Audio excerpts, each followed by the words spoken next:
So a few days ago, Nintendo had the demo for Drag X Drive, the new Switch 2 title featuring Crippled Basketball. And I played it. I only got to play it for about an hour because I was busy on the first day, and then the second day I only had an hour before I went to work to try it out. But I did, and I have thoughts.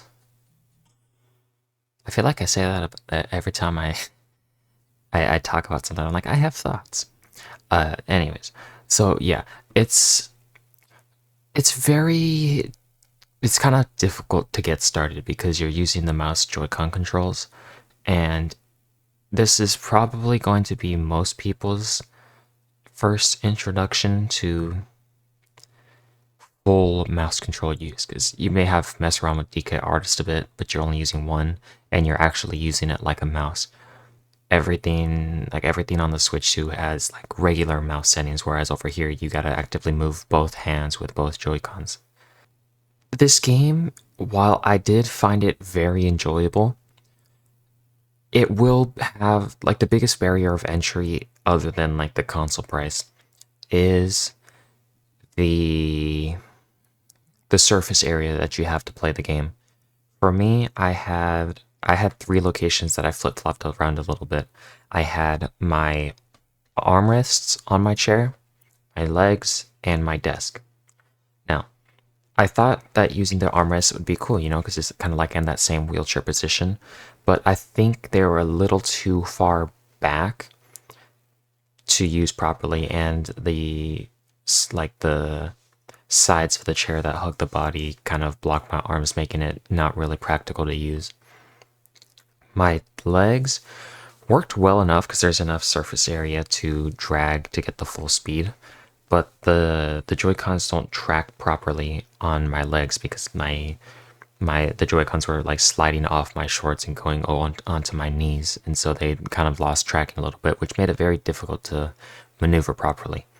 And then lastly was the desk, which was probably the best one because it was the flattest surface. However, because of my specific desk setup, I could only push my keyboard so far back, which would make it my Joy-Con start to bump into it. So the playing actual like control experience is the biggest hurdle. Other than that, the heck was that? Other than that, this game is actually very fun. The Once you get into a game, it's there's still a learning curve because at least for the demo, that I still wasn't like fully experienced with the game. But the game immediately throws you into a demo, not a demo, but like a tutorial, showing you the basic movements, the basic controls. It doesn't really teach you any like specific tricks. That's all for you to experience once you actually get into like the playground area. The tricks are kind of cool though.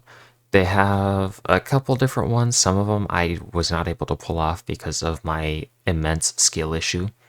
But the hopping feature and stuff was all pretty simple to pull off, so that's cool. The When you got through the tutorial, it puts you into this playground area that I just mentioned, and it's kind of like the pregame lobby for Fortnite where you're like in like the island before it starts. There's just this little skate park kind of place where I think it was like 12 people will will gather up, and you can interact with people. There's like time trials all over the place. There was one time trial specifically in between the two basketball courts where it was just a sprint, and I ended up getting a sub 5 second sprint and holding the arena record ring or whatever it was called. That was cool.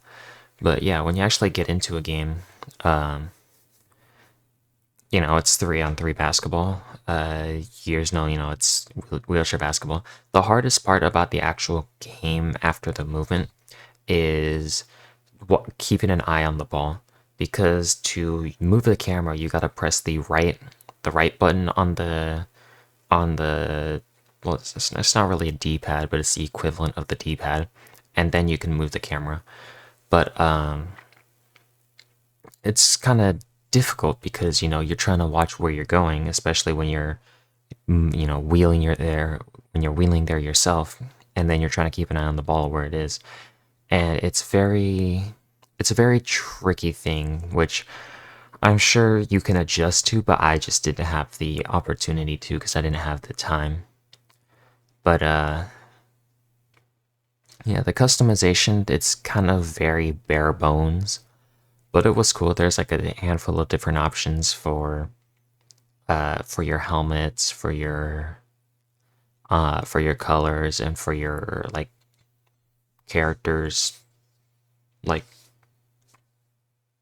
per like armor finish, or bad choice of words, but you hopefully understand what I'm saying. You can change the color of your wheels to. I want to think there was a second or a third color or a third like customization feature, but I can't remember it off the top of my head. I'm not looking at my footage, so I couldn't tell you what that is. But there was also three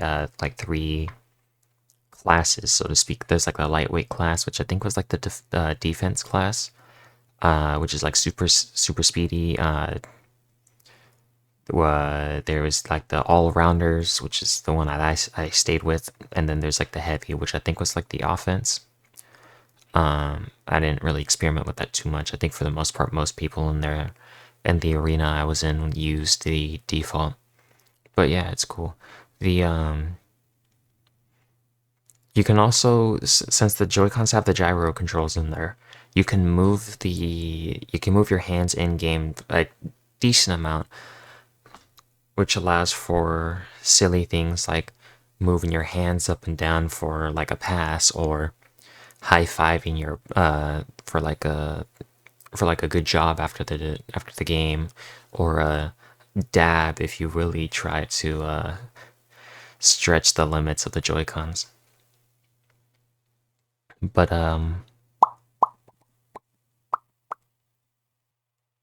yeah, the uh the game, it's it was fun. Honestly, I still might get the game because it was fun. I do want to play it again, but it's not something that I can see playing long term. Just because not for just because the game is bad. It's just because the not everyone has, good like a good space to play the game, right? So I think the player counts probably aren't going to be the best once the game actually comes out. The game may die super quickly, but hopefully not, because this is a really fun. This game was really fun. I really enjoyed it, and if I wasn't working, I promise probably would have just wasted my day playing the demo during the whatever the time limit was for it. But yeah, it's only gonna be $20, which is cool. But since Nintendo is doing variable pricing now, it leaves me a little scared for the future of the game. But yeah, yeah, it'll be fun, I think. Anyway, here's some more gameplay that didn't make it into the video because the recording was too long and I just wanted to show off.